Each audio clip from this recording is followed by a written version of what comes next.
Welcome to వి3 news. లక్ష్యం సమాజ హితం. ఇక వార్తల్లోకి వెళ్లే ముందు ముఖ్యాంశాలు. తమ డిమాండ్ల సాధన కోసం ఆర్టీసీ ఉద్యోగులు తలపెట్టిన సమ్మెలో విషాదం. పెట్రోల్ పోసుకొని ఆత్మహత్యకు యత్నించిన ఆర్టీసీ డ్రైవర్ శంకర్ గౌడ్ మృతి. కాళేశ్వరం ప్రాజెక్టు నిర్మాణంలో లక్షల కోట్ల అవినీతి జరిగిందని చెప్పడం సరైంది కాదు. హైకోర్టు తీర్పు రాజ్యాంగ విలువలను కాపాడే ఒక ముఖ్యమైన సంకేతం. ఎమ్మెల్యే సబిత. నకిలీ చాయ్ పత్తా ముఠా గుట్టురట్టు చేసిన ఆహార కల్తీ విభాగం పోలీసులు 10 మంది అరెస్టు. 3000 కిలోల చాయ్ పత్తా, 100 కిలోల నల్ల బెల్లం స్వాధీనం. శంషాబాద్ మండలంలో ఈదురుగాలులతో కూడిన భారీ వర్షం. గాలికి ఎగిరిపోయిన ఇండ్ల పైకప్పులు, భారీగా ఆస్తి నష్టం. ఆర్టీసీ ఉద్యోగులు తలపెట్టిన సమ్మెలో విషాదం నెలకొంది. వరంగల్ జిల్లా నర్సంపేటలో గురువారం మధ్యాహ్నం ఒంటిపై పెట్రోల్ పోసుకొని ఆత్మహత్యకు యత్నించిన ఆర్టీసీ డ్రైవర్ శంకర్ గౌడ్ చనిపోయారు. 80% కాలిన గాయాలతో ప్రాణాలతో కొట్టుమిట్టాడుతున్న ఆయన్ను మెరుగైన చికిత్స కోసం వరంగల్ ఎంజీఎం నుంచి హైదరాబాద్ కి తరలిస్తూ ఉండగా కర్మన్ ఘాట్ దగ్గర కన్నుమూశారు. ఆర్టీసీ ఉద్యోగులు, కార్మికులు సమ్మె నోటీసులిచ్చినా పట్టని కాంగ్రెస్ సర్కార్ తీరుకు ఓ డ్రైవర్ బలయ్యాడు. తమ న్యాయమైన డిమాండ్ల పరిష్కారానికి ప్రభుత్వం చొరవ చూపడం లేదనే ఆవేదనతో నర్సంపేటలో డ్రైవర్ శంకర్ గౌడ్ ఒంటిపై పెట్రోల్ పోసుకొని ఆత్మహత్యకు ప్రయత్నించారు. ప్రస్తుతం కంచన్బాగ్ డిఆర్డిఓ అపోలో ఆసుపత్రిలో ఆయన మృతదేహం ఉన్నట్లు తెలుస్తోంది.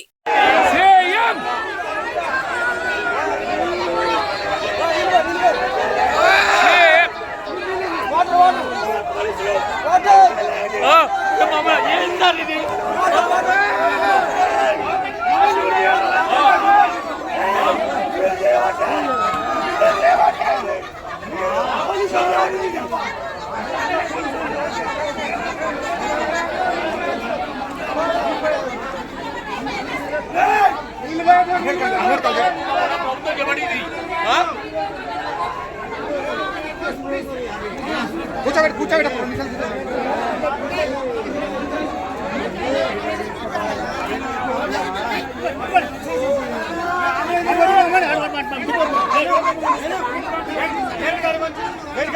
गेट कर बोली गा गा गेट कर बोली ए गेट कर बोली गेट कर गई गेट कर नहीं दानी दानी नहीं बैठ बा देम भाई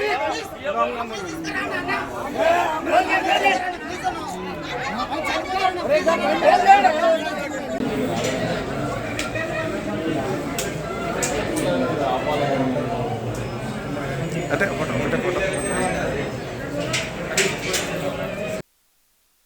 నవ కంటోన్మెంట్ నిర్మాణ బాటలో భాగంగా స్థానిక ఎమ్మెల్యే శ్రీ గణేష్ చేపట్టిన కాలనీలు, బస్తీల పర్యటనలో రసూల్పురా శ్రీలంక బస్తీలో స్థానిక నాయకులతో కలిసి క్షేత్రస్థాయిలో పర్యటించారు. ఎమ్మెల్యే బస్తీవాసుల ఇబ్బందులను సావధానంగా విని అవసరమైన మంచినీరు, అంతర్గత రహదారులు, శానిటేషన్, వీధి దీపాల సమస్యలను అధికారుల దృష్టికి తీసుకెళ్లి పరిష్కారానికి కృషి చేస్తానని చెప్పారు. ఎలివేటెడ్ కారిడార్ల నిర్మాణం ద్వారా రాష్ట్ర ప్రభుత్వం నుంచి సమకూరిన 303 కోట్ల రూపాయలతో నియోజకవర్గంలోని పలు అభివృద్ధి కార్యక్రమాలను చేపట్టడం జరుగుతుందని చెప్పారు.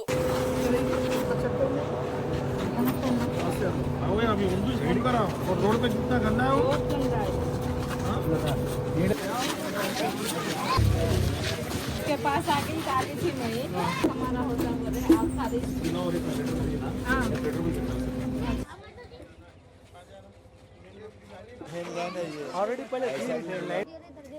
నమస్తే నమస్తే. ఇప్పుడు నేను శ్రీలంక బస్తీలో ఉన్నా.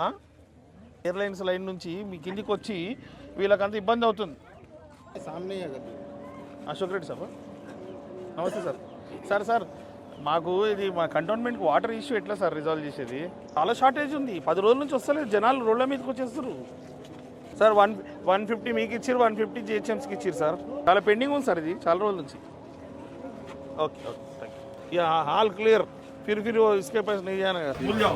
1.5 महीने में आपका ये जो भी पोलियो सीएम रेवंत रेड्डी साहब 150 करोड़ रुपए दिए, उसमें ये पोलियो का काम पूरा जो है आपको गटरों का काम हो जाता 1-1.5 महीने में हो जाता। अभी कैसे भाई? अरे बाबा स्कूल सिखा देगी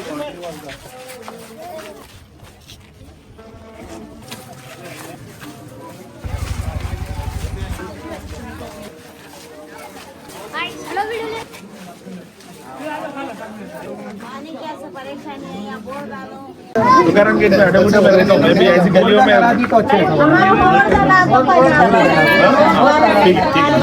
पाइपलाइन को सर कितना जो भी है, पहला काम नहीं करो तो नया करना पड़ता ऑपरेशन। अरे बाबा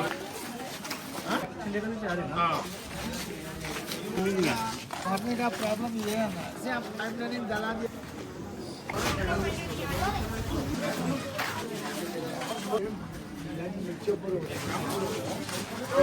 ఈరోజు శ్రీలంక బస్తీలో పర్యటించడం జరిగింది. శ్రీలంక బస్తీలో ఉన్న వాళ్ళ సమస్యలు పరిష్కరించడానికి బస్తీవాసులతోటి మాట్లాడి బస్తీవాసులది ఇబ్బంది లేనిది వాళ్ళ అవసరాలు అయితే తెలుసుకోవడానికి వచ్చాం.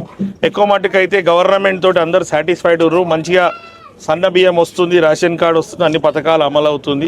కానీ కొంచెం మోరీ ఇష్యూస్ ఏదైతుంది వారు చెప్పడం జరిగింది. అదేవిధంగా ఎండాకాలం కాబట్టి కొంచెం త్రాగునీళ్ళు సప్లై తక్కువ వస్తుంది. దాంతోపాటు ఏంటంటే బోరింగ్ వాటర్ కూడా మాకు అవసరం ఉందని చెప్పడం జరిగింది. ఆ బోరింగ్ వాటర్ గురించి తొందరగానే బోర్ వేపిస్తా అని చెప్పడం, ఈ ఏదైతే సేవరేజ్ లైన్ ఇష్యూ ఉందో, పక్కకే నాలా ఉంది, నాలా ఇష్యూ ఉందో అది ఎంత తొందరగా అయితే అంత తొందరగా, ఏ విధంగా అయితే మీకు అందరికీ తెలుసు ఎలివేటెడ్ కారిడార్ నిర్మాణం గురించి కంటోన్మెంట్ బోర్డ్ ల్యాండ్స్ ఏదైతే స్టేట్ గవర్నమెంట్ తీసుకుందో దానికి బదులుగా 303 కోట్లు ఫస్ట్, తర్వాత కూడా ఇంకా 2 ఎకరాలు ఎక్కువైందంటే సుమారు 316 కోట్ల రూపాయలు స్టేట్ గవర్నమెంట్ గౌరవ ముఖ్యమంత్రి రేవంత్ రెడ్డి గారు ఇవ్వడం జరిగింది. దాంతో 150 కోట్ల దాకా నాలాలు, 150 కోట్ల దాకా ఈ సేవరేజ్ లైన్లు గురించి కేటాయించడం జరిగింది. దాన్ని కూడా తొందరగా టెండర్ వేయమని కూడా ఈరోజు 2 డిపార్ట్మెంట్ వాళ్ళు జిహెచ్ఎంసీ వాళ్ళతోటి హెచ్ఎండబ్ల్యూఎస్ డిపార్ట్మెంట్ వాళ్ళతో మాట్లాడే ఆ తొందరగా వాళ్ళు టెండర్ కాల్ఫర్ చేస్తే వీరి సమస్య పరిష్కారం అయిపోయినాక సేవరేజ్ లైన్, దాని తర్వాత రోడ్లు కూడా వేసి మంచి రోడ్లు కూడా వీళ్ళకి అందుబాటు తీసుకొద్దని ప్రయత్నిస్తాం. Thank you. ఎండాకాలం కాబట్టి బస్తీ వాళ్ళకు నీళ్ళ సమస్య ఉండొచ్చు.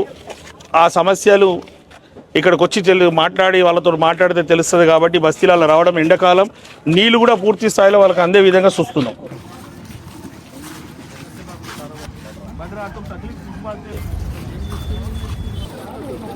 మహేశ్వరం నియోజకవర్గ ఎమ్మెల్యే క్యాంపు కార్యాలయంలో మాజీ మంత్రి స్థానిక ఎమ్మెల్యే సబితా ఇంద్రారెడ్డి మాట్లాడుతూ కాంగ్రెస్ ప్రభుత్వం అధికారం, అహంకారంతో వ్యవహరిస్తూ రాజకీయ ప్రతీకారంతో కేసులు పెడుతున్న పరిస్థితుల్లో హైకోర్టు తీర్పు వారికి గట్టి హెచ్చరికగా నిలుస్తుందని అన్నారు. కేసీఆర్ ఎలాంటి తప్పు చేయలేదని న్యాయస్థానం విశ్వసించడంతో మాకు ఉన్న నమ్మకం మరింత బలపడిందని అన్నారు. కాళేశ్వరం ప్రాజెక్టు ప్రపంచంలోనే అతిపెద్ద లిఫ్ట్ ఇరిగేషన్ ప్రాజెక్టులలో ఒకటని, అనేక బ్యారేజీలు, రిజర్వాయర్లు, సొరంగ మార్గాలు, కాలువలు కలిపి నిర్మించిన మహత్తర ప్రాజెక్టు అని పేర్కొన్నారు. రైతులకు నీటిని అందించాలనే సంకల్పంతో కేసీఆర్ దీనిని పూర్తి చేశారని ఆమె తెలిపారు. ఈ ప్రాజెక్టుపై తప్పుడు ప్రచారం చేస్తూ లక్షల కోట్ల అవినీతి జరిగిందని చెప్పడం సరైంది కాదన్నారు. న్యాయస్థానం తీర్పు నిజానికి న్యాయం గెలిచిన రోజుగా నిలిచిందని, ఇది రాజ్యాంగ విలువలను కాపాడే ఒక ముఖ్యమైన సంకేతమని, కాంగ్రెస్ ప్రభుత్వం ఈ ప్రాజెక్టులపై విమర్శలు చేయడం కన్నా వాటిని సద్వినియోగం చేసుకుని రైతులకు మరింత మేలు చేయడంపై దృష్టి పెట్టాలని ఎమ్మెల్యే సబిత సూచించారు.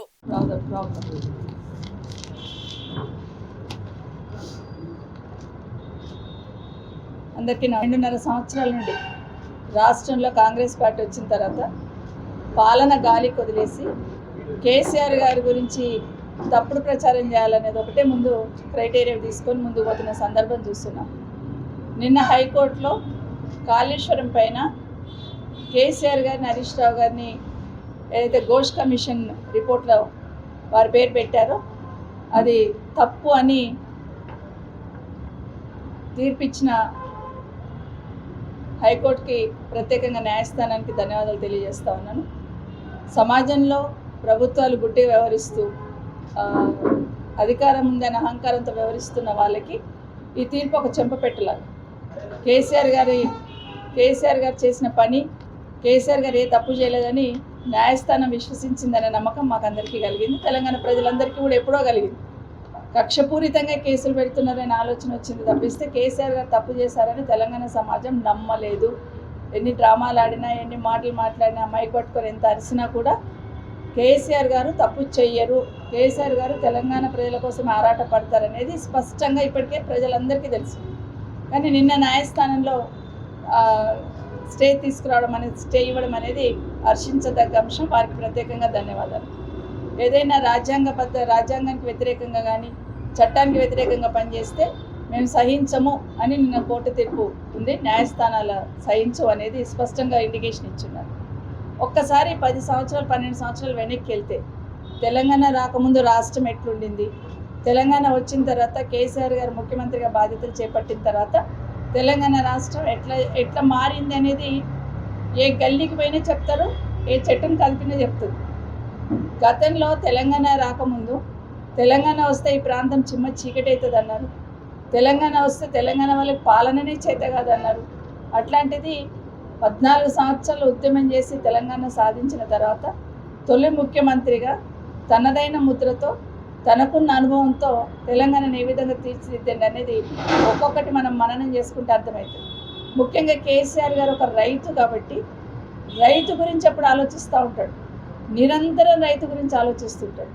ఏ చిన్న మీటింగ్ పెట్టినా కనీసం ఒక 1 అవర్ రైతు గురించి మాట్లాడిన దాకా కేసీఆర్ గారు మనసు ఉండబట్టదు. రైతు అనేటోడు 80-90% రైతులే ఉంటారు మన దగ్గర. కాబట్టి రైతు కష్టం రాకుండా చూసుకోవాలనేది కేసీఆర్ గారు ఆలోచన. దాంట్లో ప్రధానంగా ఏమనేవారంటే రైతుకి సాగునీరు అందిస్తే బంగారం పండిస్తాడు రైతు అనే లెవెల్లో కేసీఆర్ గారు మాట్లాడేవారు. కాళేశ్వరం లాంటి ప్రాజెక్టు కేసీఆర్ గారు లేకపోతే ఆ స్థానంలో ఇంకెవరైనా ఉంటే ఇంకా 10 ఏళ్ళైనా పూర్తయ్యేది కాదు. ఇలాగే మాట్లాడుకుంటూ కాలం గడిపే వాళ్ళు తప్పిస్తే దాన్ని పూర్తి చేసే ధ్యాస ఎవరికి ఉండేది కాదు. కేసీఆర్ గారు ఉన్నారు కాబట్టి పక్క రాష్ట్రం వాళ్ళని బతిలాడి ఒక మెట్టు దిగి మన రాష్ట్రానికి మేలు జరిగేటట్టు, మనకు గోదావరిలో నీటి లభ్యత ఎక్కువ వచ్చేటట్టు కేసీఆర్ గారు నిర్ణయం తీసుకొని కాళేశ్వరం ప్రాజెక్టు కట్టినారు. కట్టినప్పుడు కూడా కేంద్రంలో ఉన్న ప్రభుత్వం సహకరించకపోయినా, కనీసం వాళ్ళు డబ్బులు బడ్జెట్ కూడా ఇవ్వకపోయినా తనే సర్దుకొని అప్పు చేశారో సొప్పు చేశారో ఏం చేశారో ప్రాజెక్టును కట్టారు. హైదరాబాద్ లో చాయ్ అంటే చాలా ఫేమస్. అలాంటి టీ పొడిని కొందరు అక్రమార్కులు కల్తీ చేసి మనుషుల ఆరోగ్యాలతో చెలగాటమాడుతున్నారు. నకిలీ చాయ్ పత్త తయారు చేసి మోసాలకు పాల్పడుతున్న ముఠా గుట్టును హైదరాబాద్ ఆహార కల్తీ నిఘా విభాగం పోలీసులు గుట్టు రట్టు చేసి 10 మంది ముఠా సభ్యులను హెచ్పాస్ పోలీసులు అరెస్ట్ చేశారు. 1000 కిలోల కల్తీ చాయ్ పత్తతో పాటు 1500 కిలోల ఎక్స్పైర్ అయిన చాయ్ పత్త, 100 కిలోల నల్లబెల్లాన్ని పోలీసులు స్వాధీనం చేసుకున్నారు. టాస్క్ ఫోర్స్ హెచ్పాస్ డీసీపీ వైభవ్ గైక్వాడ్, హైదరాబాద్ సిటీ హెచ్పాస్ టీం 15 ప్రాంతాలలో దాడులు నిర్వహించింది.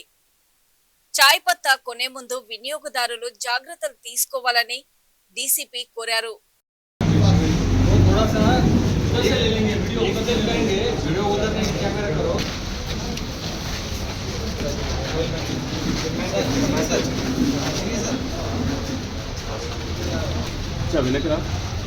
इधर नीचे मैन्युफैक्चरिंग डेट लिखा हुआ है. ఇక్కడ మ్యానుఫ్యాక్చరింగ్ డేట్ ఉంది, అది 11/24. ఇది ఒక సంవత్సరం తర్వాత ఇది ఎక్స్పైర్ అవుతుంది. అది 25లో ఎక్స్పైర్ అయింది. ఇది మ్యాక్సిమం టీ పౌడర్ ఈరోజు మన హెచ్పాస్ టీమ్ సీజ్ చేశాము. అది మ్యాక్సిమం లో క్వాలిటీ టీ పౌడర్, తర్వాత ఎక్స్పైర్డ్ టీ పౌడర్ ఉంది. దీంట్లో ఇవాళ కొన్ని సింథటిక్ కలర్ మిక్స్ చేసి ప్రిపేర్ చేస్తున్నారు.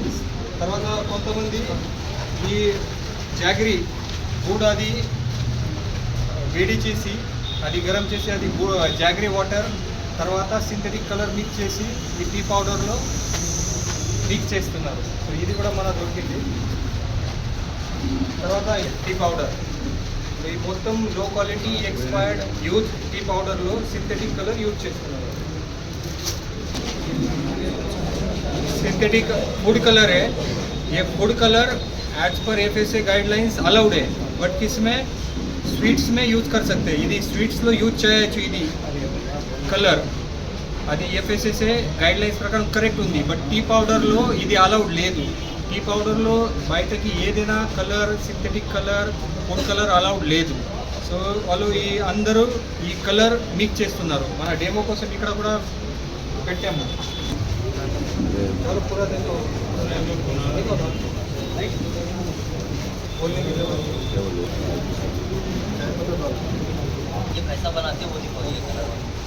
ये कलर कार्टेजन है, कार्टेजन चायपत्ती में डालते हैं।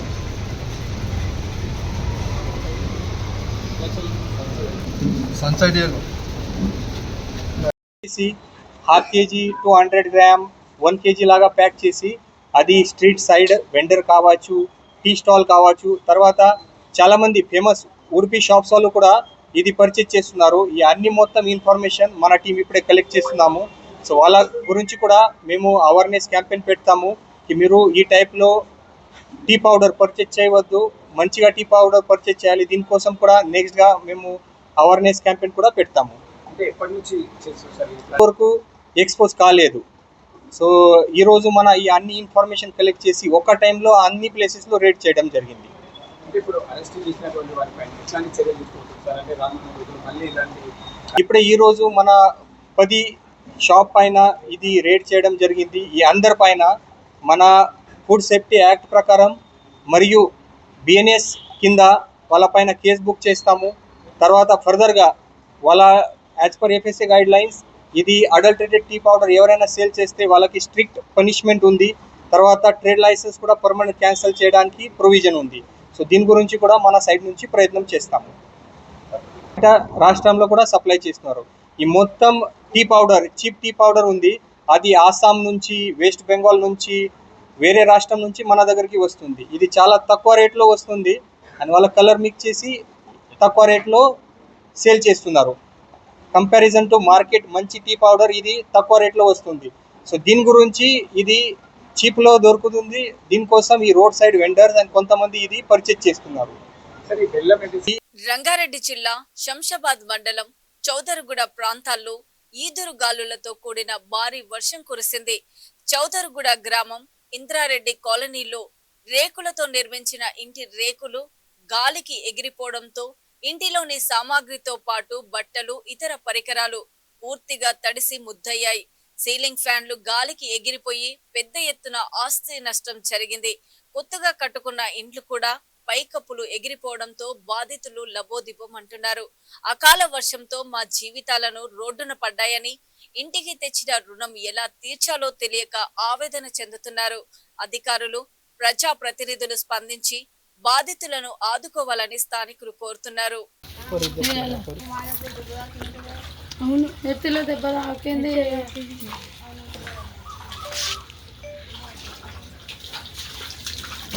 అట్లా ఏమైనా తీసుకుంటావా? మంచం విరిగిపోయింది, ఫ్యాన్ పోయింది. మంచం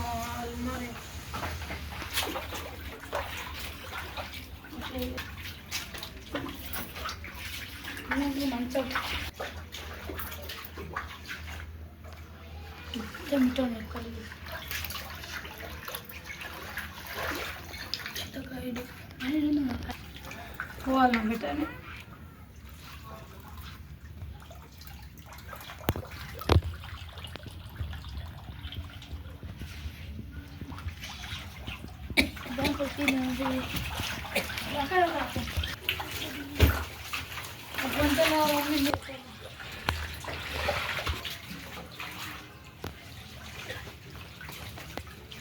ఫ్లాట్ బుక్ తీసుకోండి.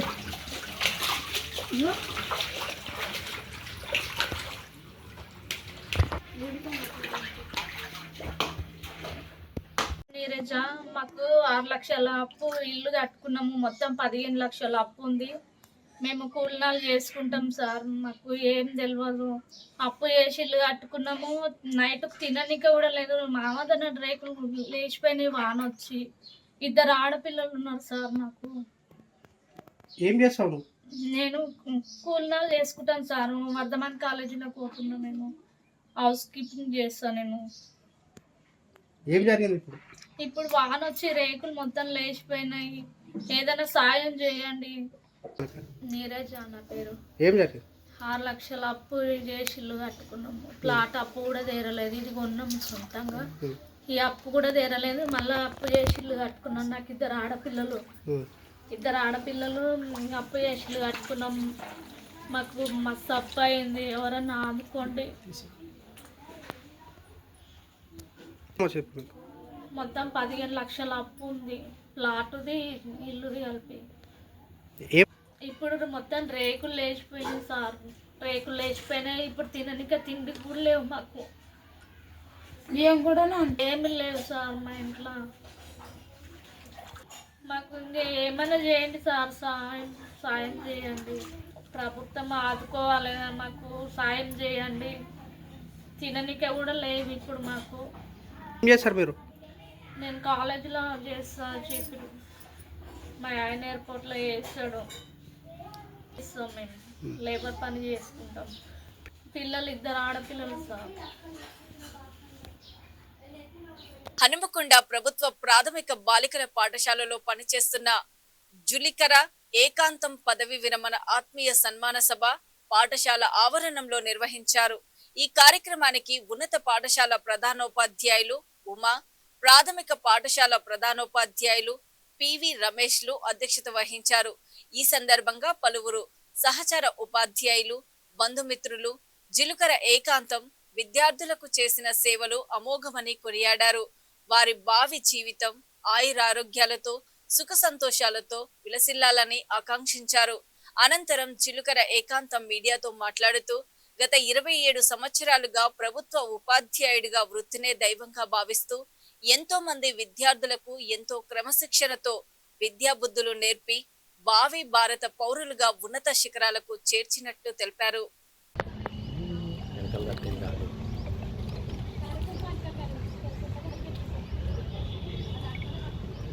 పట్టుకోండి.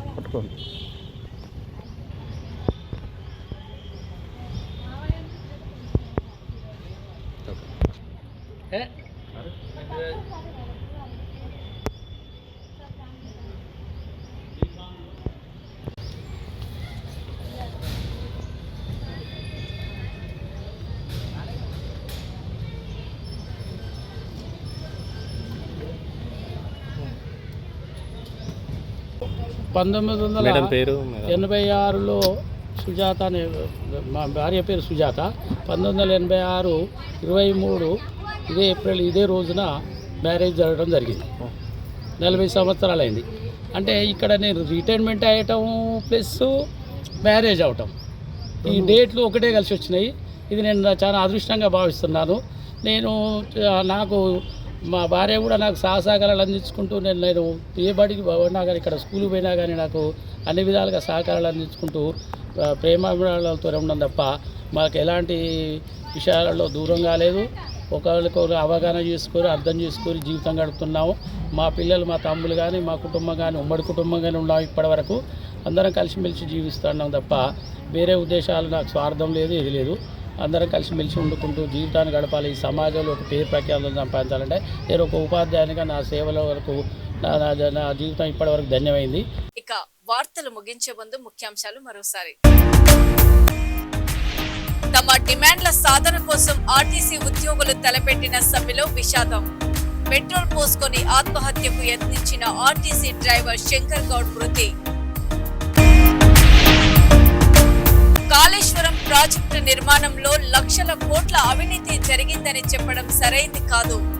హైకోర్టు తీర్పు రాజ్యాంగ విలువలను కాపాడే ఒక ముఖ్యమైన సంకేతం. ఎమ్మెల్యే సబిత. నకిలీ చాయ్ పత్తా ముఠా గుట్టురట్టు చేసిన ఆహార కల్తీ విభాగం పోలీసులు 10 మంది అరెస్టు. 3000 కిలోల చాయ్ పత్తా, 100 కిలోల నల్ల బెల్లం స్వాధీనం. శంషాబాద్ మండలంలో ఈదురుగాలులతో కూడిన భారీ వర్షం. గాలికి ఎగిరిపోయిన ఇండ్ల పైకప్పులు, భారీగా ఆస్తి నష్టం. చూస్తూనే ఉండండి V3 న్యూస్, లక్ష్యం సమాజ హితం.